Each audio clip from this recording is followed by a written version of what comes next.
Well, we always have a pretty extensive process of analyzing feedback. You know, people that are on our forums don't see me posting in there, but I'm reading it. If you've posted something about Mass Effect on YouTube, I've probably read it. So our fans have a voice that gets heard.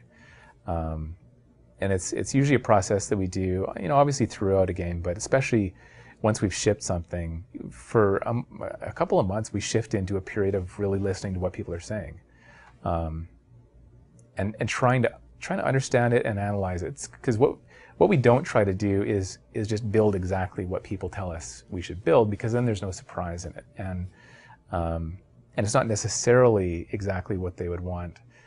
But what we do try to do is, you know, all feedback is valid, and all feedback is true for that person, and in some way that we probably need to address. So we take it very seriously that way, and then we try to analyze, you know, how do we address this in terms of a game design that doesn't just become, you know, a piecemeal collection of different solutions, but it still has that kind of elegant simplicity to it. How do we build that in?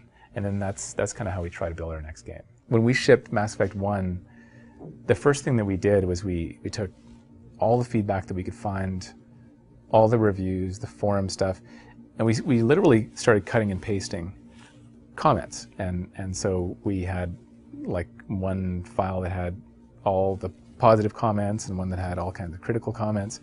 And then we started categorizing them into like enemy AI or graphics or whatever. And that became like a list of, almost prioritized list of things that basically people in a meta sense were telling us needed to be different, you know. And so one of the top things from Mass Effect 1 was, in the end, we weren't able to reduce the texture load in to the degree that we wanted to. It came right down to the wire, and we got it better and better, but it wasn't as good as we would have wanted. And that was actually one of the biggest pieces of feedback we had on the first game. And so that became the top priority thing for us. It doesn't mean that was the most important thing in the game, but it was just one of those things that here's like basically our list of 5 things that these things have to happen, because we can't not fix these things that people have asked us to. And then other things just down through, you know, AI and vehicles and all that kind of stuff. So we had a list of not even specific changes, but categories. We had, I think it was 48 categories of changes that we implemented for Mass Effect 2, and we ended up doing them all. And then within each of those, there are a few changes. You know, like combat, for example, was just one category, but it was a huge list of things that we did. So, yeah, I mean, you think about the millions of people who play, all the different media that they have to share their feedback. There's a lot of commentary out there, but we still try and mine it. And then, like I say, every bit of feedback is valid and true for the person who's giving it. So we need to take it seriously and analyze what it means in terms of something we need to resolve in the game. The victory for us with Mass Effect 2 was that even though we did make a lot of big changes to the way that you play the game and the way that the systems work and things like that, in general, like on balance, it was extremely well received, like just really better than we could have ever hoped. It's one of the highest rated games of all time. But that doesn't mean that we don't still look at criticisms from fans and feedback and trying to understand how we can still make Mass Effect 3 better. And so that's where I think we hit the right kind of systems and the right kind of gameplay for what a Mass Effect game should be about. But there's improvements that we can and are making across the board. But we're not fundamentally changing things. But what we are doing, for example, is we're looking at the feedback that we've had that people want more out of the RPG systems, and they want more depth and they want more customization. And so we're doing a lot of those things. But we're doing it in the style that you had in Mass Effect 2, where you still have weapons the way they work in Mass Effect 2, and you still have armor lockers and stuff like that. But now you've got a lot more to buy at stores, and you've got a lot more to customize your armor and your weapons. And when you're modifying a weapon, you see it sitting on the table, and you're seeing parts click in and out of it, and you have a lot of options to do with that. So we're coming back to a place where you have the customizability that you had in Mass Effect 1 and a lot of those choices in that activity chain, but combining it with the way that the systems were really fun and I think well presented in Mass Effect 2. But also, again, just kind of going back and improving the way that all of this stuff works and the way it all looks. Well, from the beginning, we actually knew the high-level story arc. Like the basic premise of what each game was going to be about. And that allowed us to have an idea where we're going with the major characters and with Shepard and the larger forces in the galaxy and things like that. But what we stayed open to is being able to react to things that were working really well about the way we tell stories or the way that certain characters are received and so on. For example, when we were designing Mass Effect 1, we actually didn't know how well our alien characters would work. We knew that this would be a very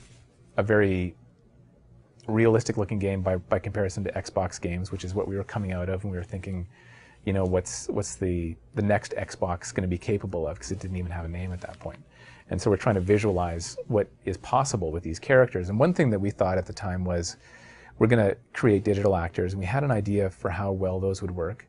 But we thought we need to be careful about making too many aliens in the environment or putting too much acting and emotion on the aliens because they're not human. And we didn't know that if they would be able to be as expressive as humans. And as it turns out, partly because they're not human and partly because the technology and the art worked out so well, our aliens are almost more human than our humans. They have incredible emotion. And when we made Mass Effect 1 and we saw how people reacted to it, we saw that they wanted romances with Garrus, who's a character with an exoskeleton. These amazing reactions to our characters that showed us we can start relying more on these characters to carry more of the emotion of the story. And so we did that with Mass Effect 2. Garrus became more of Shepard's buddy. And that relationship really worked better than we would have planned ahead of time. And in fact, Garrus can be a romance character, which was probably our most popular romance character. And we never would have known that until we had built the first game. So we can react to those kinds of things as we go.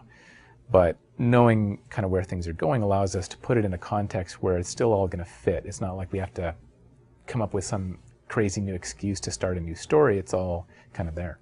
With Mass Effect 2, it was kind of different because there wasn't the volume of criticism or critical comments that we had, and the areas were a lot fewer than we had on Mass Effect 1. So we had kind of fewer things to resolve, but one of them was that people recognized that if you come into an area and there's lots of low cover height stuff, then there's going to be a fight, even before we've brought up the dramatic tension that should tell you you're in a fight. So that obviously was something we wanted to improve. So that became a whole list of things that we wanted Shepard to do differently. So it's things like there's much better types of cover built into the environment better. Shepard is able to move between them a lot better. And so we kind of morphed that into just what other things should Shepard be able to do in an environment so that the environment itself is more credible. And so Shepard is able to do SWAT turns from one cover to the other. You can mantle with a single button instead of getting into cover first.